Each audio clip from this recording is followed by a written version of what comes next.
my name is Alexio, and today we're going to be talking about NMIXX. NMIXX recently released their first full album called Blue Valentine, and today I'm going to be sharing my personal thoughts and opinions on the album and this entire comeback as a whole. I'm going to start off by discussing my thoughts on the music. Musically, Blue Valentine is a sonically diverse album. Over the course of its 30-minute runtime, the album explores genres like Latin pop, hyperpop, pop rock, EDM, and alternative pop. Lyrically, the album delves into different themes like self-determination, self-assurance, and the concept of love and hate within a relationship. In the album's title track, Blue Valentine, this concept is brought to life with the song's mix of pop rock, Jersey club, and of course, mix pop. At first, the song starts off soft and relaxed, and the verses are sung gently.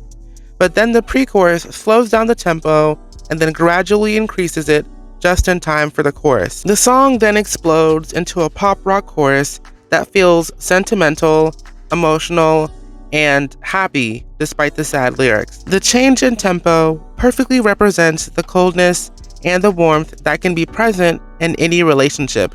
This concept is explored further on the following track, Spinnin' on It. But what makes Spinnin' on It different is that it tackles the love-hate concept in an angstier way. Whereas Blue Valentine makes the relationship sound flawed but salvageable, Spinnin' on It makes it sound like the relationship is coming to an end. And instead of having a super catchy chorus, the song takes a more somber and more serious approach when it comes to the chorus. It kind of reminds me of High Horse in the sense that both songs have this sense of maturity and realism in them. I personally enjoyed Spinnin' on It a lot more than I did Blue Valentine, but I wouldn't say that it should have been the title track.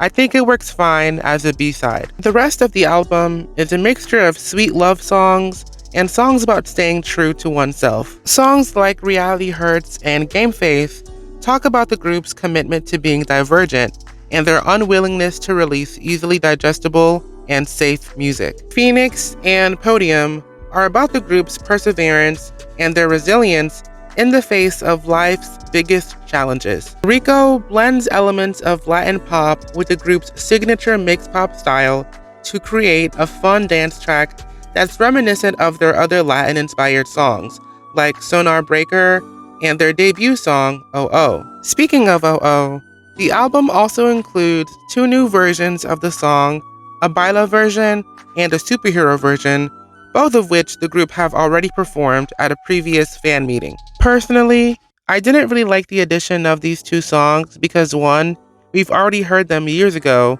and 2, I'm sick of companies shoving songs from previous eras in their group's newer releases.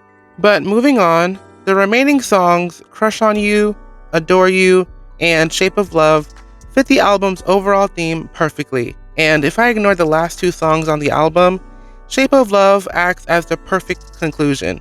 Overall, I really enjoyed my listening experience when it came to this album, but I have to say that I don't think that this album as a whole captures the full scope of what NMIXX as a group can do. I personally think that NMIXX's best release to date has been FE304 Forward, and while many of the songs on Blue Valentine come close to matching the genius of Forward, I still think Forward is the better album.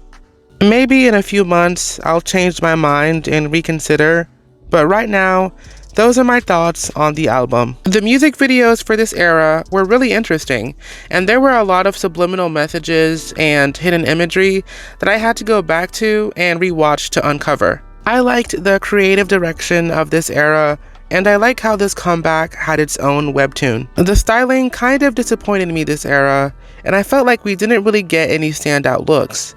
But if I had to choose some looks that I liked, I would choose these. That about concludes my thoughts on NMIXX's first album.